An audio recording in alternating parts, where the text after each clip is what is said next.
Yeah!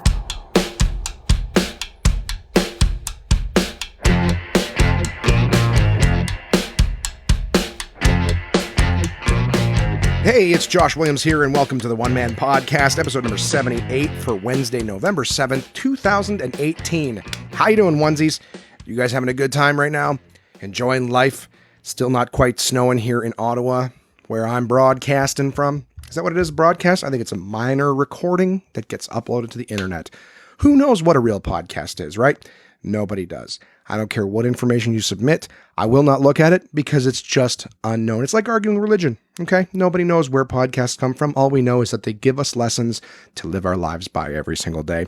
Welcome to mine. I'm still, excuse me, getting over the effects of being sick. I will be coughing, hopefully off mic, through some of this episode. But I'll be honest with you, since I have been recovering and taking it easy and whatnot, I don't have a whole hell of a lot to report to you guys this week. I had a whole lot of dog fucking going on this week. And for any of my listeners internationally, I realize that dog fucking is kind of a Canadian term.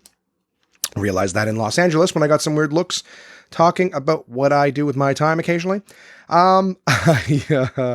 I feel like is some people call it fucking off, which sounds weird. Just means fucking around, right?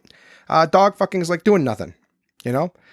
As a matter of fact, you would say, you know, a lazy person is a dog fucker, which fundamentally you would think is odd because dogs are going to be a lot of difficulty to fuck. I mean, a lot of people, there's those American Pie, you know, college stereotypes that you fuck tube socks or couch cushions, neither of which I've done.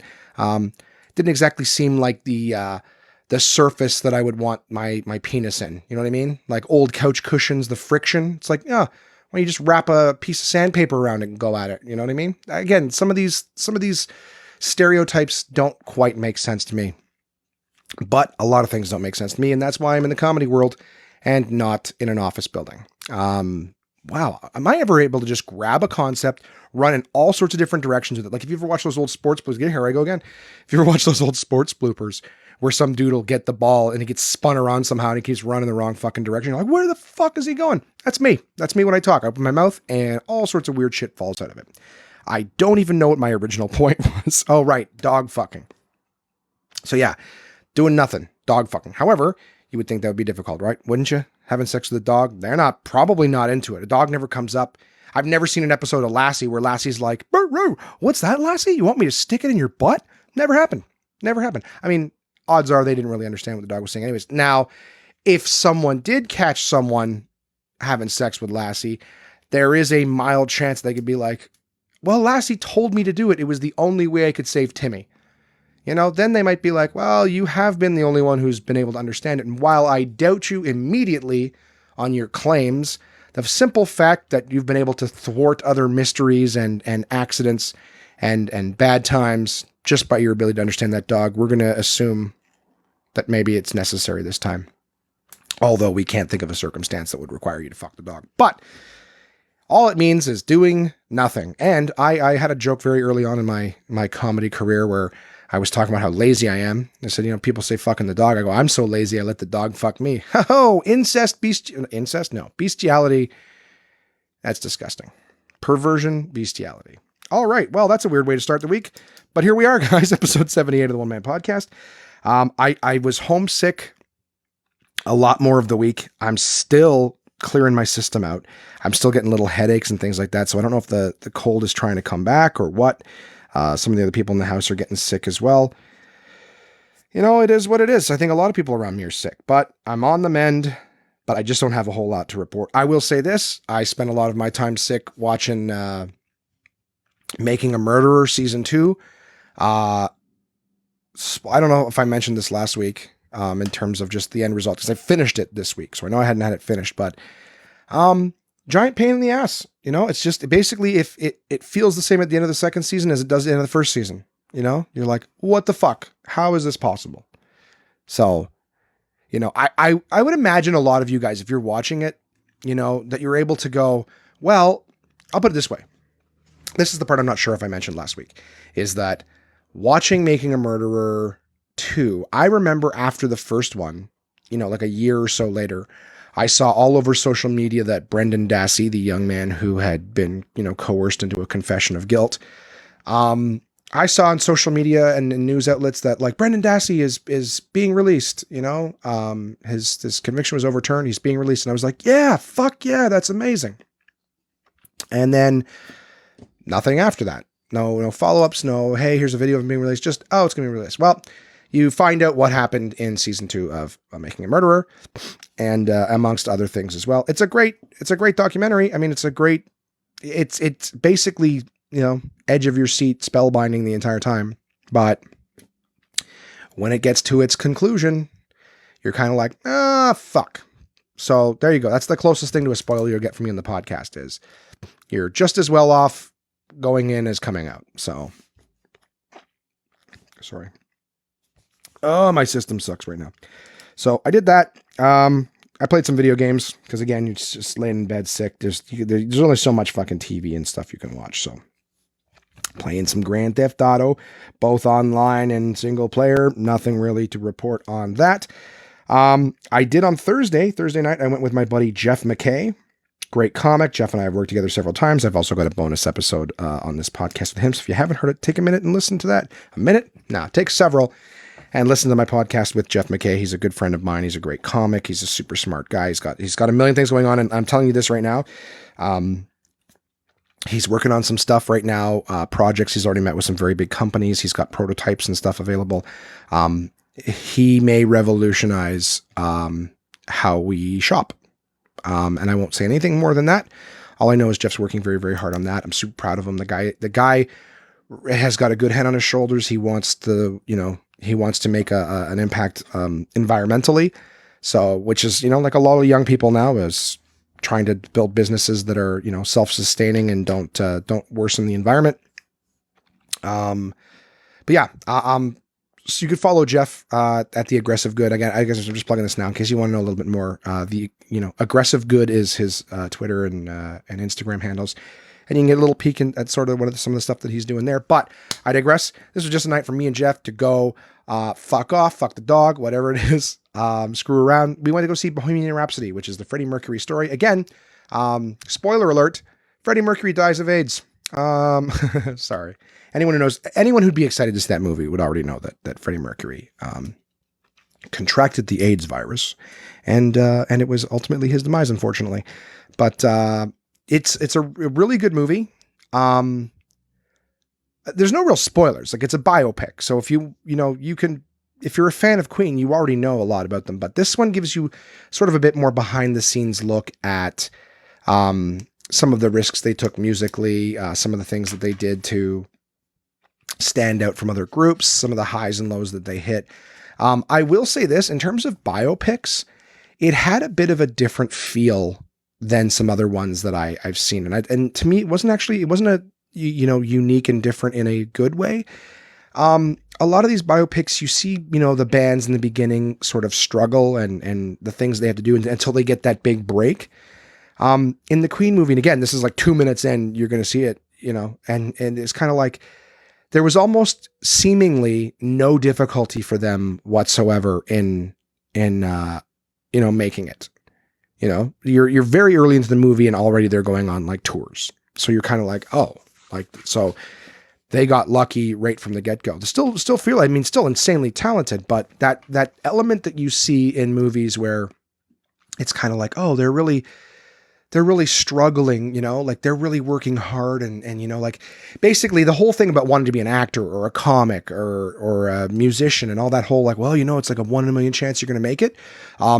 This movie makes it look like all you have to do is have a band and rent a recording studio once and you're going to get discovered and go on a world tour. So, it was almost, I've bitched about funny people before about how like they made comedy look like it's the easiest thing in the world. Initially, that's what Bohemian Rhapsody does for like bands. It basically looks like all you have to do is record in a studio and you're going to get discovered. Hey, we sent your tape over to so-and-so and he wants to sign you and put you on a world tour. Like it was really like, oh, okay. So you're already a successful band with minimal effort. So that was the one thing about the movie I didn't like, was just that like the beforehand stuff seemed to be very like really glossed over And then it was, you know, still very good, still very interesting, still very sad to see the ups and downs and things of the band. But, and overall I had a good time, but the amount of anticipation that I had for this movie and how much more I want to know about Freddie Mercury, I found that they just sort of highlighted the stuff that we already know and didn't care so much about, you know, maybe telling us more of the story that we didn't. So anyways, that was it. Bohemian Rhapsody. Sadly, I will say it's one you can wait for. It's not a rush out and go see it. It is certainly one you can wait for, but a good movie nonetheless. Come Friday, I had contracted something called angular cheilitis. I definitely Google pronounced that. Angular cheilitis. So basically, it's not a cold sore. It's like it's almost like a cut in the side of your mouth, right? Where your lips, top lips and bottom lips connect in the corners there. It's like a cut, and it sort of starts to swell out the side of your mouth towards your cheek. Wasn't huge. I've got pictures of it. If anyone really wants to see what it looked like, I could post them. I'm on the mend now, but it was like, at first it was just sort of cracked, and I thought maybe I was dry and the illness or whatever. But like most things that are around wet spots, basically just turns out that, like, I think I drooled in the middle of the night and there was so much bacteria from my illness just sitting in the corner of my mouth that it dried it the fuck out, and then it got infected. Gross. But that was the case. So I'd had that, I think, since like Tuesday or Wednesday. And after a few days of, like, I was trying to, like, I guess moisturize it, which was the wrong thing to do. I was supposed to be trying to dry it out. But I figured it was rough because of the dryness, right? Like, you get a cold sore and you're supposed to put shit on it. Well, and it's right in the corner of your mouth, so you can't help but get whatever you stick in that area back in your mouth. Whatever. I put, after going to the doctor on Friday, he had just suggested, you know, he gave me a prescription, but he said the prescription was expensive and I'm a comic. I have no coverage. So he was like, well, you can try polysporin and hydrocortisone cream, both of which I have at home. So I did that little Q-tip, but I do one and then washed out, put the other one on. Yeah. So angular cheilitis, a split in the side of your fucking mouth. My money maker, right in the side of my mouth. So it's pretty much all healed now. The split that was there, it was horrible. I couldn't open my mouth without there being like a pain in the side. It's like a paper cut in the side of my mouth. Anyways, so went to the doctor for that, but prior to that, I'd been Ubering. I had Ubered last week. I think I didn't on Wednesday and Thursday morning because I just woke up and I was so sick still that I wasn't able to fulfill my Ubery duties. But yeah, I had one passenger, and passenger got into my car. Very quick. She had a bunch of bags with her. She was trying to go to a Shoppers or whatever because I guess she was working at both locations. I picked her up at a Shoppers. Doug Martin was dropping her off at another one. So this does happen, you know, a couple times a week where somebody gets out of my car in a hurry and they, you know, throw their belt off and slam the door, and they've dropped the belt into the sort of the door well. And so the door will slam on the belt. Not great, because eventually it's going to break the fucking belt or break something on the door, but it does happen. But you hear this big clunk sound instead of the door latch catching. So she had a bunch of bags. She gets to her location, gets out of the car, drags, all I hear is the bag scraping across the door and then the clunk sound of her hitting the belt. So I turn the corner, pull over safely because where I dropped her off was a busy intersection. And when I can pull over, I run around to the car, open the door to get the belt out. And all I see is these horrendous scratches is an understatement. These are gouges in the door, like torn plastic, scratched all along the door. Let's say like a slightly less aggressive version of Wolverine slashing my door. So there was about 3 to 5 slashes on the door. I've got pictures and I posted it on my story this week on Instagram and Facebook, but these are like noticeable gouges in the door, right? So I'm like, what the fuck? And I don't know who did it. I heard her bag scraping, but I can't say for sure she's the one who did it because I'm also never in the back seat of my car. And I don't mean that like, oh, I have people in all the time, but I don't know the back seat. It's like those fucking idiots who'll tell you, wow, Josh, you're getting angry. Oh, namaste. Anyways, you know those people who like you ask them for their phone number, I go, oh, I don't know, I never call myself. When I worked in cellular, that was like the fucking, I call them government jokes that are so stupid and they're not funny, but people say them and then they laugh at them like they're funny. You know, That hard working hard or hardly working. They laugh at it when they say it like they wrote it. It's not funny to begin with. And even if you had wrote it, go kill yourself. Excuse me. Yeah. So when I worked in telecom, I used to say, okay, and your phone number for the account, please. And they're like, oh, jeez. I never call myself. I always wanted to say, I guess you're such a loser. No one ever asks you for it either. Right? Why would anyone want to stay in touch with you? You don't call yourself. You need to know your number so you can give it out. You fucking idiot. Anyways. Brr. Frustrating. I'm angry because of the door and it's bleeding out into other facets. That's all I'm saying. But if you're one of those, anyone ever asks you for your phone number and you brain fart and you can't think of it at the moment, don't make that joke. I never call myself. That also means that nobody ever asks you for it. Okay? It means you're a fucking loser and nobody wants your number. They don't want to talk to you because if they do, you'll probably make stupid jokes like that. All right? You feel that deep inside? All right? As you recognize the fact that you've made that joke yourself. It's come out of your face, and you did the stupid laugh afterwards. It's all right. Right? We all make mistakes. Just get it out of you. Don't ever do it again. All right? Because I'm coming for you. Anyways. It's easy. We just stare at the mic right in front of my face and go, let these words drill home. Anyways. So, yeah. Big scratches, and I'm like, are you fucking kidding me? But I went to the doctor. I had a big slash, tiny little vagina growing on the side of my mouth. So I went to the doctor and I forgot about it over the course of the weekend.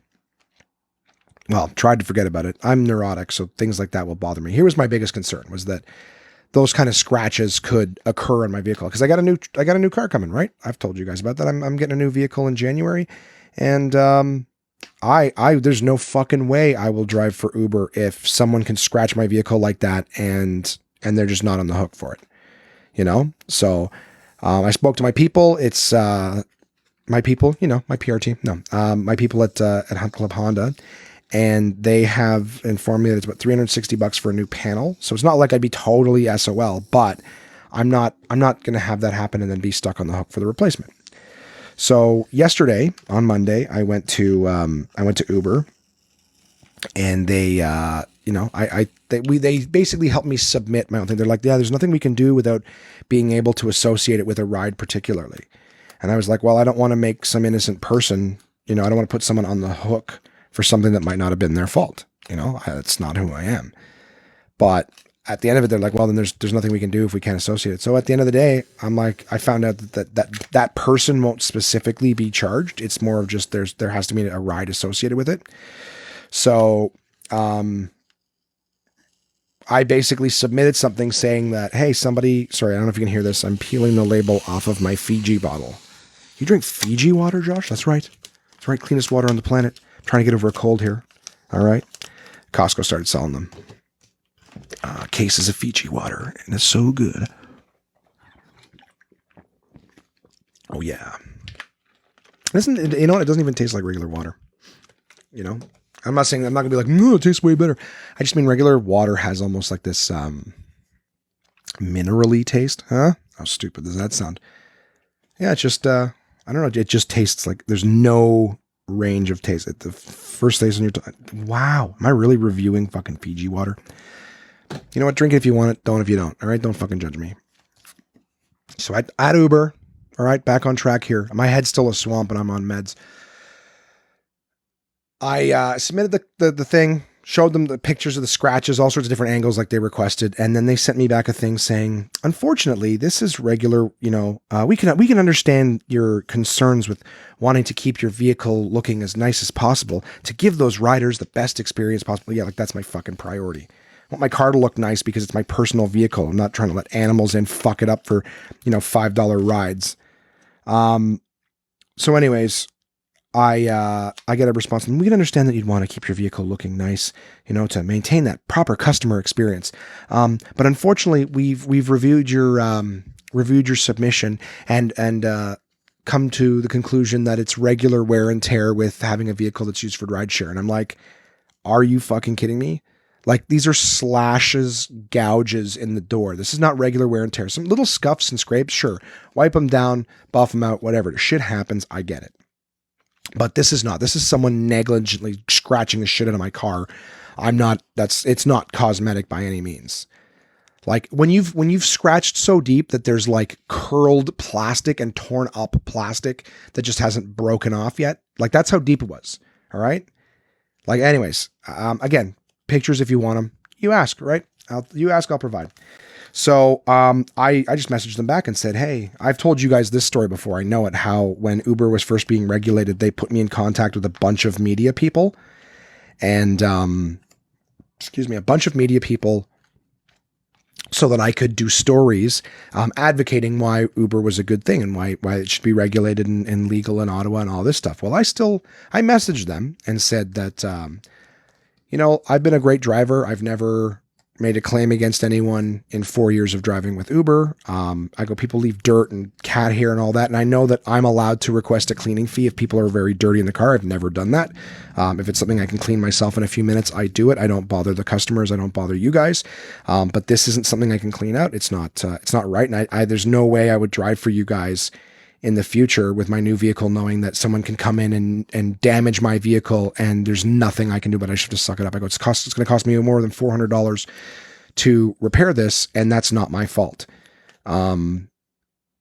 So I go, I'm more than happy to, you guys had me reach out to media people to tell my story, to help you be regulated here. I go, I'm more than happy to reach out to those same people and discuss what you do when somebody damages your car, how much Uber stands behind you and everything like that. So I said, I'm also happy to tell the story on my podcast. I'm doing it right now.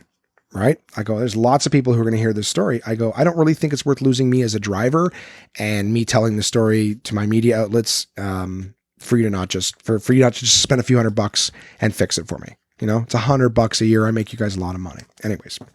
So after sending that in, they sent me a response saying, oh, we totally understand. Please, we've already begun the insurance claim process. We're sending it to our other field. You should hear back from that department shortly. So that was yesterday. I haven't heard anything yet, but what do you know? Oh my God, as soon as they might look bad, they've decided to change their tune a little bit. So I'm lucky that I have some of these outlets that I'm able to, flex a little when they want to fuck me. But again, this is not me being an asshole needlessly. It's not like I damaged the car and I'm trying to be a prick and make someone else pay for it. What's right is right, goddammit. Oh, excuse me. Sorry guys, all sorts of stuff. The more meds I take, the more like just gas I get. So burping up like Buckley's pills and gels and different, cough medicines and stuff. I actually missed a sampling on Saturday morning. I was hoping by Saturday I would be good enough to stand around pouring alcohol samples. And unfortunately I was not, and I had to cancel. I canceled early morning. It wasn't until 4 PM. So I gave them as much notice as I could.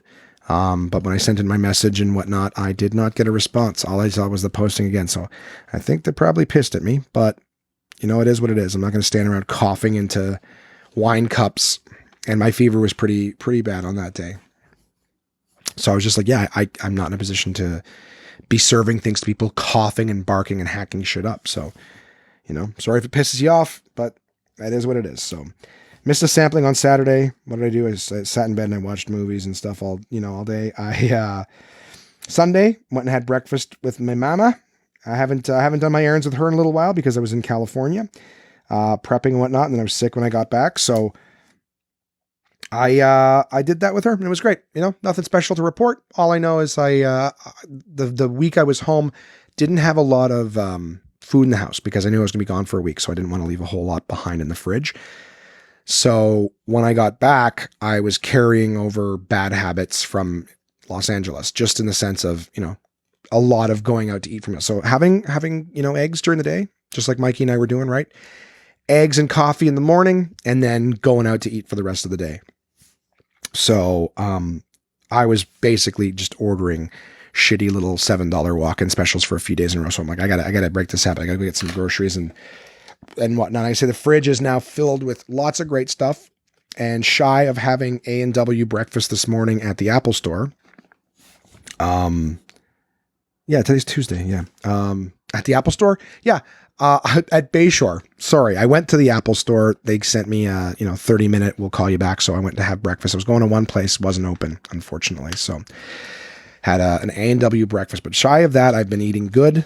I've been having, like I got like some Happy Planet butternut squash soup.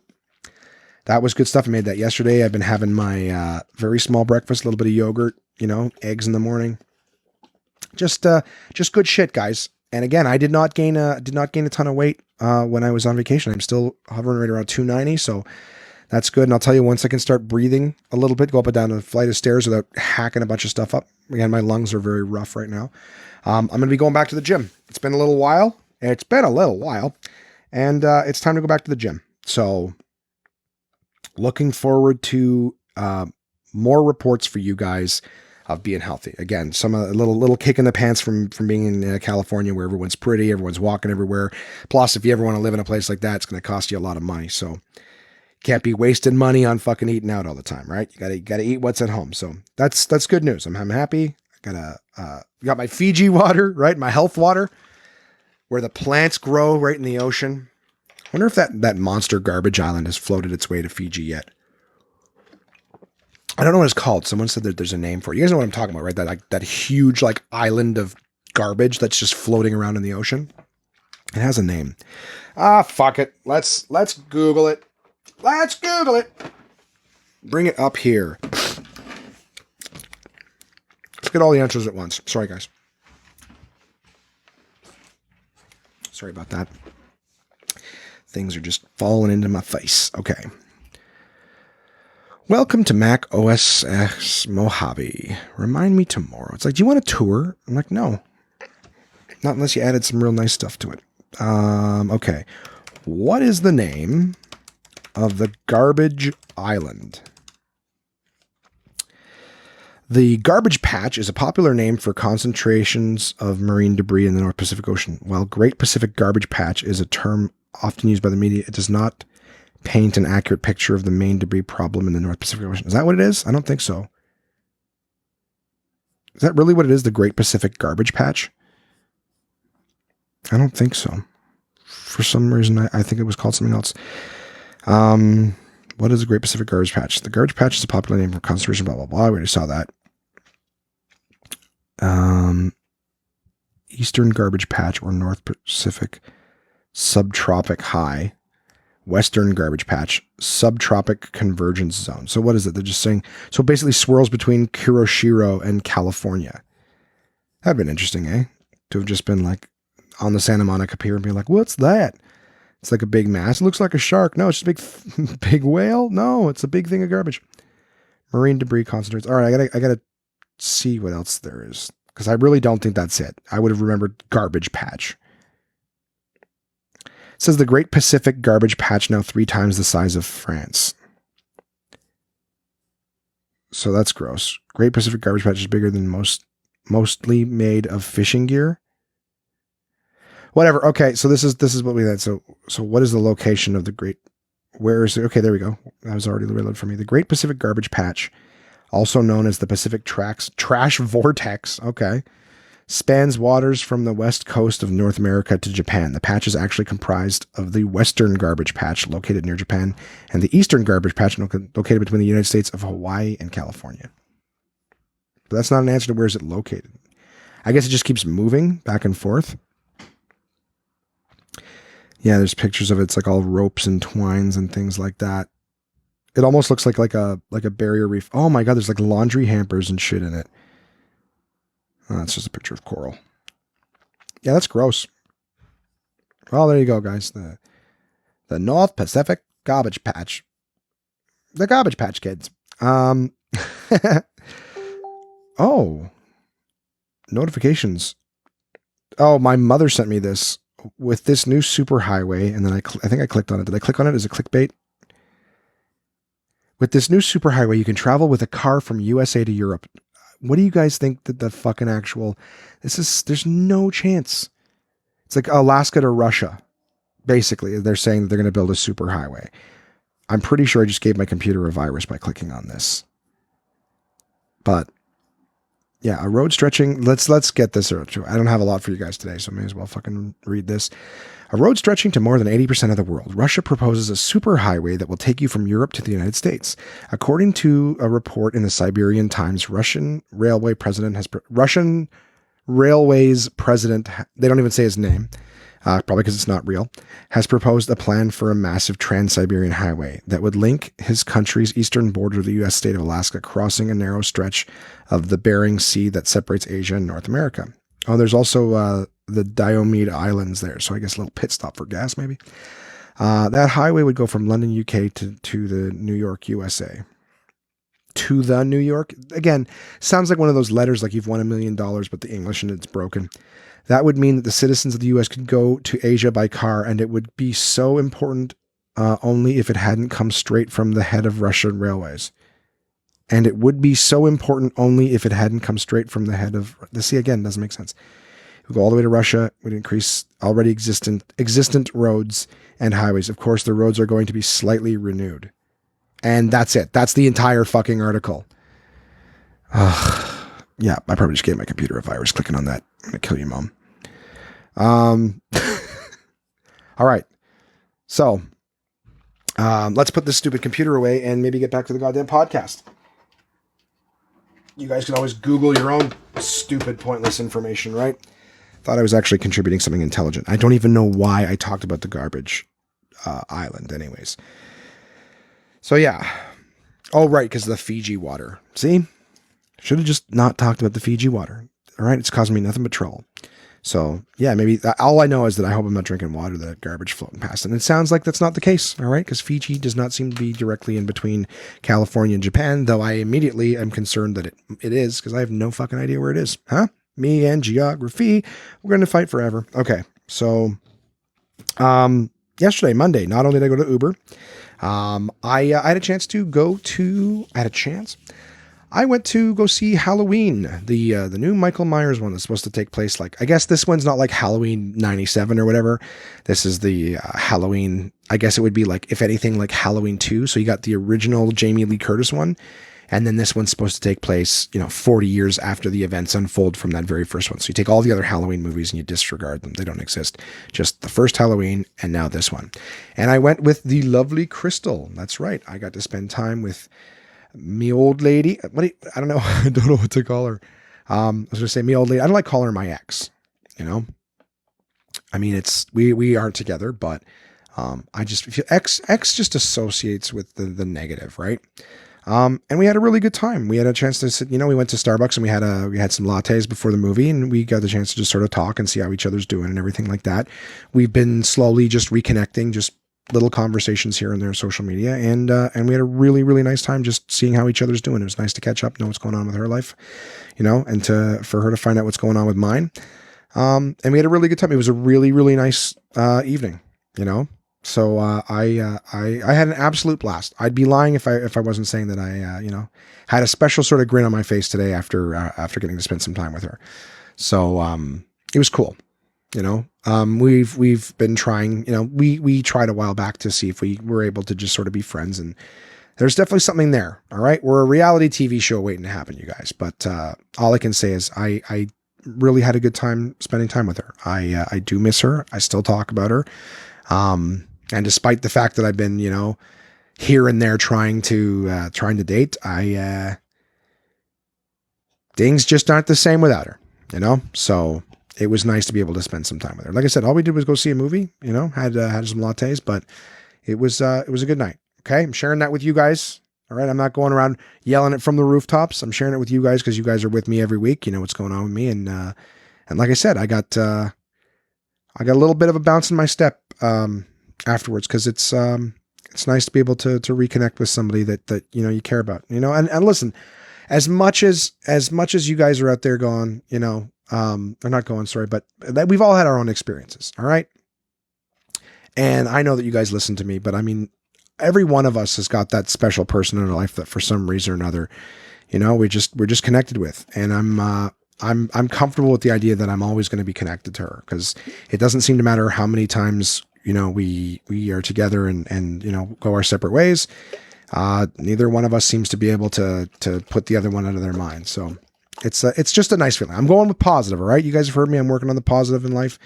I'm going with all the positive things, and, it feels good. All right. So I feel good. And you know what? If you're not happy for me, well, we'll wait and see where it goes. All right. Just keep listening to the podcast. You'll know. So, Yeah, had a great night. We went to see Halloween. Halloween, though, both of us after the movie were kind of like, eh. It was really a lot of the things that were predictable. I mean, it's a horror movie, but you'd think after like this many years and then rekindling the original crew together, Jamie Lee Curtis and John Carpenter and whatever the name of the guy that plays Jason is, you'd think it'd have been a little bit better, but it wasn't complete garbage. It just wasn't anything special. So we were kind of like, at the end of the movie, but that's horror movies, right? You got to watch a lot of bad ones to see some good ones. I will tell you this, during the preview section of the movie, that movie Happy Death Day, which has the stupidest title ever, but actually was quite a good movie, has a sequel coming out. It's coming out Valentine's Day, just like it did a couple years ago. So very excited to see. I think it's called Happy Death Day to You. So looking forward to that. All right. That's basically it. I had an issue with my AirPods. One of them was just disconnecting slightly here and there. So I went and I got it replaced at the Apple store today. And that's been about it. I came home, tried to sleep. I'm still, again, like I said, kind of fighting this thing, but it seems like I'm on the back end of it. Tried to sleep and then here we are. So not a very eventful week. Lots of sleeping, fucking around. And, I've got a busy week coming up. So that's something exciting. Like I said, I've been eating. Let's focus on the positives. All right. Eating better, not eating garbage, getting over being sick, trying to read, sound it out. That's all. And I'm excited for, hitting the ground running. I have actually been, carrying around a notebook with me, whilst Ubering. And, I'm writing a bit about, cats and dogs and dating apps. Right. Dating apps, again, I've said, but I'm actually relating how you can tell in a dating app what kind of person the other person is just by whether or not they have a cat or a dog. Okay. And, I won't let out too much because it's still a work in progress, but basically, if you're the kind of person who's going to contribute more in a relationship, you're going to be a dog person. And, you cat fuckers might be a little upset. Like, hey, wait a minute. I have a cat and I'm very loving. Maybe. Or maybe you're just codependent. Have you ever thought about that? Maybe you're looking for a relationship with an animal that doesn't require a lot from you. Maybe you just put out a little bit of litter and a little bit of food, and it does its thing, and you get a minimal amount of love from it because it's an animal that's not really looking for a give and take relationship. It's looking for a take and take relationship. That's what a cat is, right? A dog is a commitment. All right. A dog is, for better or for worse, you got to get up in the snow, the rain, whatever it is, and you got to give that thing a walk because it's not a disgusting piece of garbage that shits in the house and then buries it. All right. That dog knows, hey, this is our home. Why would I shit in here? All right. Let's go do it outside. We're not animals. Let's go get it out of the house. Okay. A dog cares. You have to invest time and effort into a dog, like a relationship, right? You have to invest into that relationship. And guess what? A dog loves you unconditionally. A dog is very excited to see you when you come home. The dog is very, very happy because you know what? You've invested into that relationship. All right. You get more out of a dog's relationship because you have to put into it. And that's what relationships should be. You want to feel a lot of love? You got to be in a relationship that you're giving back to too. You can't just go, I want something that's going to love me, but I don't really want to do much. Like, can you just love me and I'll just sort of like be here? That's my cat. And it's, anyways, so you guys are getting that's a little sneak peek of what I'm doing with the cats and the dog joke. Is basically you can tell what kind of relationship you're going to get into, what kind of person they are by whether or not they have a cat or dog. And, if they got a dog, well, you know that they're willing to put some effort in. And if they have a cat, that's somebody who's going to expect you to do all the work in the relationship, because they're not really willing to put anything out. All of a sudden they're going to be this amazing partner for you, but they can't really just get a commitment. Like, that's why people compliment their cats and go, oh my God, my cat's like a dog. Really? It's interesting that you have to reference a better animal than what you have. Nobody ever says, oh, my dog's like a cat. No. Because cats are shit. Anyways, so sorry, cat people, if I've upset you with that. Cats are garbage. I'm also working on the fact that like trying to equate as much of like your cat's like the deadbeat boyfriend that just sits around all day, and makes a mess in the house or whatever, and you just come home and the place is trashed, And then he's like, what's for dinner? You know, you make me food. And then every now and again, when it shows you a little affection, like, oh my God, he loves me. He makes it all worthwhile. No. You want the dog. The dog's like, you know what? You go to work, baby. I'm going to watch the house for you. You come home. I'm taking care of this bad boy. And you come home and it's so excited to see you. Oh my God, I'm so happy. Kiss, kiss, kiss, kiss, kiss, kiss, kiss. That's the loving relationship you want. Right? And cats get fed at home. Right? You can feed a cat at home. You give it what it needs at home and it will still go out and hunt other things. You know? So what's that sound like, huh? Where it gets what it needs at home and it still goes out and it's looking for more, huh? Does that sound like a committed relationship? No, it sounds like a cheater. All right? So having said that, guys, that's I've been basically making notes. I'm also trying to add a few other animals in there, like people who have iguanas and stuff, or like the ones with fucking pierced nipples and hang themselves from chains in the ceiling. Have that weird 50 Shades of Grey sex. Tie a fucking bike chain around my neck and I don't know. And then I don't even get the people who have ferrets. Ferrets are weird fucking animals, right? Don't they look like someone took like a brown sock and stuffed it full of magnetic balls and they're just bouncing around in different parts? You know what I mean? I gotta get how ferrets move. They just bounce fucking weird. Anyways, having said that, why don't we move right into the fucking sponsors part of the episode, guys? My partners at portablepress.com. Uncle John's Bathroom Readers. And since I've been shitting on cats every day this week, just sort of, I've even actually started asking Uber passengers whether they have dogs or cats and, you know, what's the difference between the two. I also like the idea that a dog, if you have, like, some people have a dog and a cat. They go, what about me, Josh? I have a dog and a cat. It's like, great, you had a cat when you were a shittier person, right? Everybody grows and gets better, you know? You don't throw out the Kia in the driveway just because you got an Acura, right? You just have both. And then when you're doing something shittier, you use the shittier. I don't know. That's the part where it gets lost for me. But the idea is there's nothing wrong with having the old car when you get a new car. You know, you got a new, better car, more comfortable. You like spending more time with it. You just keep the old car around, right? You made a commitment. You know, you got to just keep it until you find it dead in the driveway. All right, portablepress.com, guys. This week, I'm reading from Uncle John's legendary Lost Bathroom Reader. It's a collection of some of their earlier ones. And I decided to give, you know what, a little bit of proper attention to cats. So this week, I'm reading an article called Feline Facts. Cats are America's most popular pet. Ugh. That's why most relationships end in divorce, right? More cat people than dog people. You see what I'm saying? Oh, it all connects back. Here are 6 things you may not know about them. The inside poop. Nearly all domestic cats bury their feces, but in the wild, only timid cats do.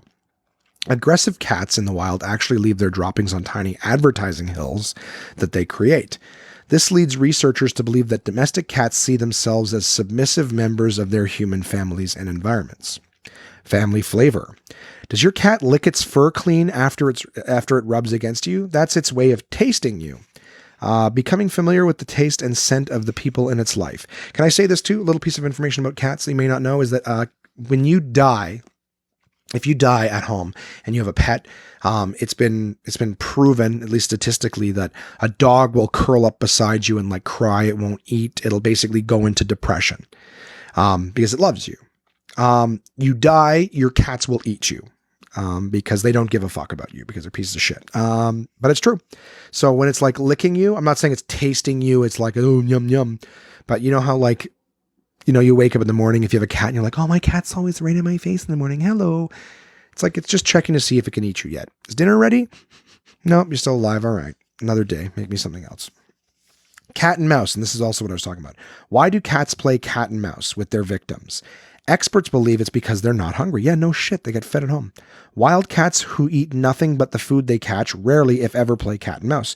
Again, that's true because of the fact that cats I had a conversation with somebody. I'm sorry. I don't usually just start adding commentary to everything I read, but I had a conversation with someone saying that's one of the reasons I don't like cats. I love all animals. I really do. I would never wish harm on an animal. I would never inflict harm on an animal, but one of the things I don't like about cats is the fact that they get fed at home.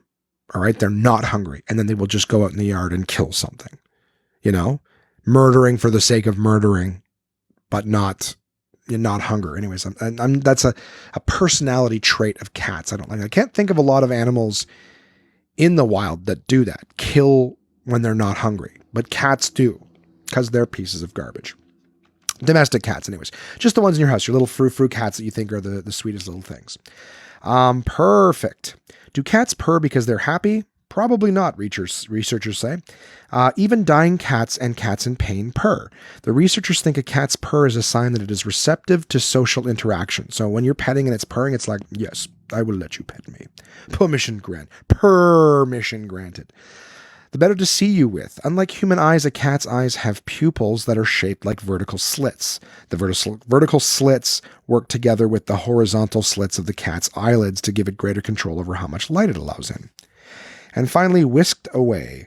Because a cat's whiskers are sensitive to the slight air currents that form around solid objects, such as furniture and trees, they help it to see in the dark. This is especially helpful when the cat hunts at night. So there you go. Those are some feline facts for you. And the running feet at the bottom of this page says Elvis Presley's favorite amusement park ride was the bumper cars. And that, guys, feline facts from my partners at portablepress.com. Uncle John's Botroom Ritas. So check them out online. They have a ton of great books. Coming up this week, no, not coming up this week, Absolute Comedy. Guys, coming up this month, I will be at Absolute Comedy Kingston, headlining. Yeah, the 21st through the 24th. So if you want to see your boy, you're in the Kingston area, or you feel like making the drive from Toronto to Ottawa, come see me talk about cats and dogs and online dating and all sorts of fun shit. From the November 21st to the 24th at Absolute Comedy in Kingston. Absolute Comedy is the best live stand-up comedy from across North America, with locations in Kingston, Toronto, and Ottawa, Ontario. These comedians have been featured on Just for Laughs, Netflix, Comedy Central, CBC's The Debaters, Jimmy Kimmel Live, Conan, The Comedy Network, and much, much more. Go to absolutecomedy.ca to see this week's lineup. Planning a night out is easy with dinner and show packages available at all locations. Live comedy is a great choice if you're organizing a celebration, fundraiser, company outing, or corporate event. Want the show brought to you? They'll send comedians to your venue with performances tailored to your event, creating a night of laughs your guests will love and won't soon forget. So for showtimes, ticket prices, gift certificates, special shows, and more, head to absolutecomedy.ca. Again, that's absolutecomedy.ca for the best live stand-up comedy from across North America.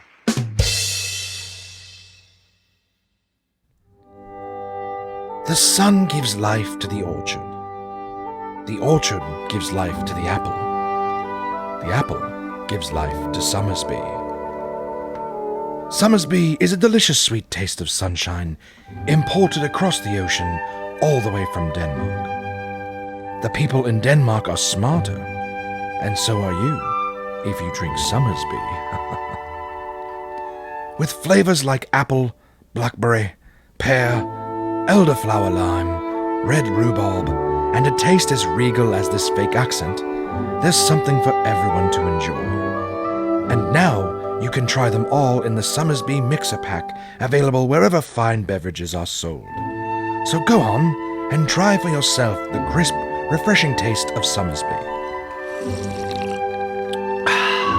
Your taste buds deserve it. Please drink resplendently. Oh, and I is back, yo. Who did I forget, huh? Can you think of it? You already know, and so do I. My partners at DK, all right? Dorling Kindersley, guys. This book I have been putting off, not because I didn't want to read it, but because I do, and it is so firkin' massive. I'm talking about Art, the Definitive Visual Guide, okay? This book, holy shit, is big. I'm going to just try to fucking lift it up. Ugh. It's massive. It is a massive book, and it is all things art. I got to just let you know that it has a 612 page count. Okay? So think of War and Peace, all right? But in the form of art. I have thoroughly enjoyed this book. I haven't been able to just read cover to cover because it's fucking huge. All right? What I have been doing is looking up a lot of the famous paintings and pieces of art that I'm aware of and just learning about them. So there is a lot in this book. And it's not just like a random encyclopedia where it's got things. This is a book that has a very structured and linear look at art over the course of history, what was going on with the artist when he created the works. Very similar to writers, but again, just a massively larger scale. The foreword by Ross King, he quotes Georges Braque, who wrote, "Art is meant to disturb," because you see a lot of the art in this book where for the time, some of the things that were painted and sculpted and things like that were a little controversial. So it was really, it's a good way to look at art. And they talk about how looking at art, there's a big section on looking at art where it lets you know, how art worked. That sounds sort of silly, but, there's a section on subject and composition that basically says, like, when you look at a painting, older paintings, there was different, it's almost like cropping. They didn't crop the paintings, but what would happen is basically, depending on the size of the actual portrait or whatever, what is sculpture, whatever, it would dictate the importance of the actual figure. So for example, they use size as a reference. Like they talk about how, I'm just going to read you this tiny, tiny little blurb here that they have. It says, "How big or small a portrait is depends on its purpose as well as practicalities. In general, the larger the image, the more expensive the materials are, and the longer it takes the artist.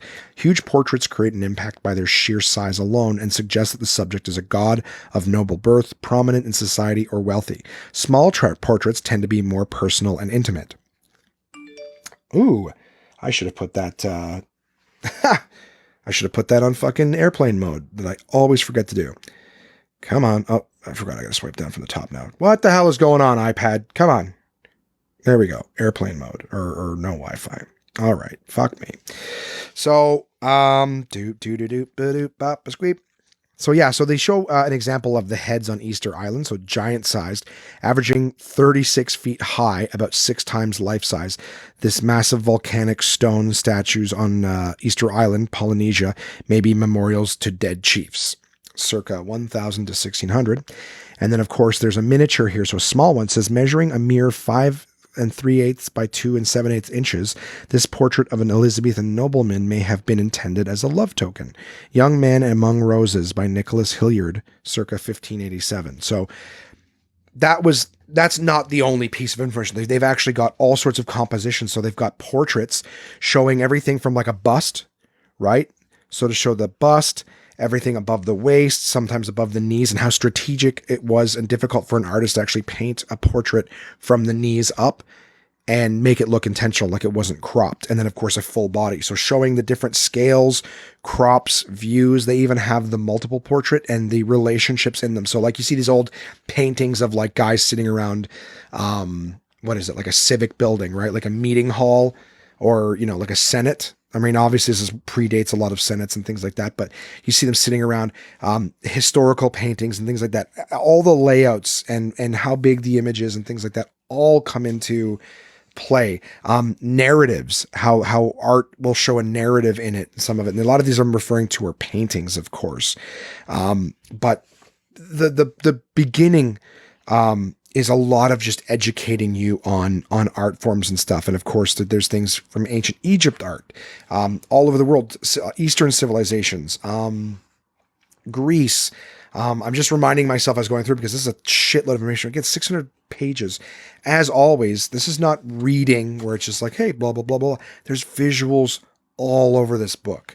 I read, I focused a lot on the ones that I know. So like Nighthawks, is in this. And Nighthawks, if you guys are not familiar with it, is a very old painting that is basically some people in a diner after hours. And that Nighthawks painting has been called many times. It's been redone with James Dean and Humphrey Bogart and Marilyn Monroe in the classic positions of the other people that are there. And they've called it the Boulevard of Broken Dreams. That's actually how I knew it. I didn't know that it was called Nighthawks originally, and I didn't realize that it had been done without those characters in it. So someone had basically, the Boulevard of Broken Dreams is a knockoff, a celebrity version of Nighthawks. So interesting to learn those things. I didn't know that before reading this book. Now, I'm sure a lot of people did, because it's a very classic picture. I had seen the version without them in it. I just thought that it was called The Boulevard of Broken Dreams, and they had later put those celebrity faces on it. So that was interesting. I loved seeing and learning more about Salvatore Dali's clocks. I love that painting. That's the one with the melting clocks in it. There's so many things in here, guys. Like I mean, there's so much art I didn't know about. And it's really cool to see the different types of styles. Obviously there's a big section on, there's the Starry Night painting, very famous by Vincent van Gogh. You can get more information on that. There's a lot of his works in here. As a matter of fact, there was actually a movie that came out that was done in the style of Van Gogh, and it took them something like thousands of artists worked on it. Every scene in the movie is actually a painting. So the painting is moving. You see a train going through things, whatever, but all the frames are actual paintings as opposed to it just being like an artist, computer generated style. It is actually every scene is painted. I really want to see that. I should Google that. You know what? I might do that a little bit later on the show if I feel the moxie, but every time I pull out the laptop, it seems to go crappy.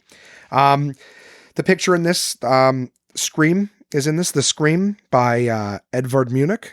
All right. So that picture of like the bald head with the hands in the face that looks like an alien just sort of screaming, that famous piece of art is in here as well. I'm looking to see if there's any, of course, Mona Lisa is going to be in here as well. I looked at her earlier. I'm trying to see if there's anything that just really stands out. They've even got a lot of modern art. So you'll see a lot of styles, the Elizabeth photo painting, Elizabeth I by Armada Portrait. The Armada Portrait, English School. This portrait is a celebration of English sea power as well as an idealized image of the monarch, and so functions as propaganda on two levels. Ooh. So yeah, there's a lot of cool shit in here. Like I said, I did not read it cover to cover. There's no fucking way I could have done that in a week, especially while sick. You get a headache and you're trying to read, you can't do it. But this is a book that I really look forward. I will sit and go through it and learn more. It definitely gives you a great idea of art, and there's a lot of like modern art in it as well. Like there's just old pieces of metal from ships that people have reformed into art. So abstract art and things like that, they're all in here. The painting of the I don't know if you guys have ever seen this one. I have seen it before. It's a Balthus painting where there's a guy in the ocean throwing fish up onto a plate of a cat with like a lobster. It's a goofy painting. But it's one of those odd ones that you'll see pop up during searches every now and again. Soapstone carvings, all sorts of really things. Guys, it's a great fucking book. All right. I love DK. I will say this. Last week was the first time that I was ever like, you know what? These Be More Yoda, Be More Vaders. I'm like, they're cutesy books. They're not, not my favorites, not anything I'd certainly be excited for, truthfully, but the amount of home runs that DK puts out, you're allowed to little stutter steps, right? Now the fucking Beatles have a couple songs that no one wants to listen to. I will say this about the art book, guys, it's not the art book. The art book is part of the Big Ideas Simply Explained series. This book is called Art, the Definitive Visual Guide. This is an absolute masterpiece of a book. Okay. So if you're ever with me, go feel, I'd love to show you my copy if you're ever with me. If you happen to be in a bookstore, just pick it up and flip through a few pages. You'll be spellbound at how amazing this book is, how much you can learn from it. There's even like the twisted face picture from Amedeo. I'm going to say this probably wrong, but Modigliani. This face, it's called, I think it's Jean Hébuterne. Yeah. He has a lot of art where it's like the oval faces, but if you saw the movie It, that painting that comes to life and scares the shit out of what was his name? Oh, I'm gonna forget the character's name. Doesn't matter. It wasn't Eddie. Doesn't matter. It doesn't matter, Josh. Stan is the one. Stanley Uris. There you go. First and last name of the character. Stanley Uris, the one that scares him with the fucking weird twisted face. This is basically the painting that has inspired that, no fucking doubt. And it's called Jean Hébuterne. So feel free to take a look at that. It's creepy. It's fucking weird, but there's a lot of creepy fucking art. Yeah. So if you've seen it, odds are it's in this book, guys. So an absolute masterpiece. Art, the Definitive Visual Guide by DK Books. If you consider yourself cultured at all, and you're a fan of reading, this book will fucking take you to the next level. It's like basically taking a wine tasting course for art. You know, it's absolutely amazing. So I will leave it at that. I could go on forever about it, but very, very rarely, if ever, have I ever called one of DK's books an absolute masterpiece. They're all amazing, without question. They're absolutely amazing. This book is an absolute masterpiece. And I'm thrilled to have it in my collection. So thank you to all my sponsors, Absolute Comedy, DK Books, Summersby, and PortablePress.com. Now I don't know what, I'm getting the medication burps. Coming up this week for me, a whole lot of Ubering. Thursday and Saturday, I'll be doing some samplings and not canceling them this time. I've got a big show coming up on Friday night for Orchard View. It is a special show, private, tickets bought. It's already sold out for big, Ottawa South Business Association's dinner. I've done the show last year with Frank Spadone. They loved me so much they thought they'd have me back, and I helped them book some guys. So the two, in my opinion, biggest headliners in my city, Rick Curry and Jim McNally are also on that show with me. So I'll be hosting, and then it's a fucking double bill headline with these two amazing fucking guys. I cannot wait. I'm not even going to try to hold my own against these guys. I'm going to go out. I'm going to make them laugh. I'm going to warm them up. And that's my job. I just stir the soup, keep it from sticking. These guys are going to bring the fucking flavor. So yeah, I'm really looking forward to that show. I'm doing a writing group on Sunday, so I'm inviting some newer comics again. I'm just trying to get my, trying to get my brain brewing up some new jokes. So even if I'm helping other comics work on their stuff, that's what I'm going to be doing. And then next week, it's just back to Ubering. Ooh, ambulances. Hope everyone's okay. So you want to hear a weird story? My grandfather was a police officer, and sometimes when things happen to people before the ambulances get there, sometimes cops would show up. So one time and I've heard this story. I heard this story as a kid. So who knows if my grandfather was a lying old fuck. But he told me a story when I was very, very young. So this is very pre-Family Guy. Okay. So just so you know, he didn't get the idea from there. But when I was very young, probably a story you shouldn't tell a kid. He was talking about how a guy was having sex with his girlfriend or whatever. And he got up to close the window, and it was like one of those old wooden framed windows, like, the ones that just sort of, for some reason, they'll slide up and down, but they don't really change. You almost have to like angle them. So went to open the window or close the window, and it slid down, slammed on his dick, and wouldn't open. So they had to call the paramedics. And so my grandfather was a police officer, showed up on the scene, and yeah. So yeah, there's a story. I don't know why I felt the need to tell you that. Oh, because when the ambulances went by, I go, I hope everyone's okay. And maybe they're not rushing off to a scene and something stupid as a guy not thinking, better tuck in my boner before I close this here window. Right? There you go. That's a great last thing to say on the podcast. Shows I'm running out of steam. All right, guys. Well, listen, I appreciate you listening. You know I do. I love you very much. I'm getting a little bit better at social media, so feel free to follow me on Facebook, Twitter, Instagram, YouTube, and you'll get a little more content every week. You'll get to see some of these things as they're happening. Right? Be able to enjoy my week's events right as they unfold, and then you get to hear about them on the podcast. If you are listening to this on on Facebook or Twitter, somewhere where it's being run from the social media, and you go, I'd love to listen to this on my mobile device for absolutely nothing, send me a message. Subscribe on iTunes or the podcast app on Apple. Go to Google Play Music. And if you already have them, guys, I've been asking you, I'm not seeing any new reviews, so I'd really like to get some from you if you can. Just leave it a 5-star review. 5-star review and be like, Josh is great. And that's it. It helps the podcast get seen. The more it gets seen, the more people want to partner. The less I have to Uber and get the shit scratched out of my doors. Huh? Look at it. Comes full circle and everybody wins. So thank you for listening. As always, guys, no emails this week, so feel free to send me one for next week. Love to know what's going on with you guys. contact@onemanpodcast.com. Would be great to hear from you, hear what's going on with you guys. We're getting into the holiday season too. I know Remembrance Day hasn't, I always fucking worry that I'm saying it wrong because I've started saying Novembrance Day. I know Remembrance Day hasn't happened yet. For my international listeners, it's like a Memorial Day here in Canada.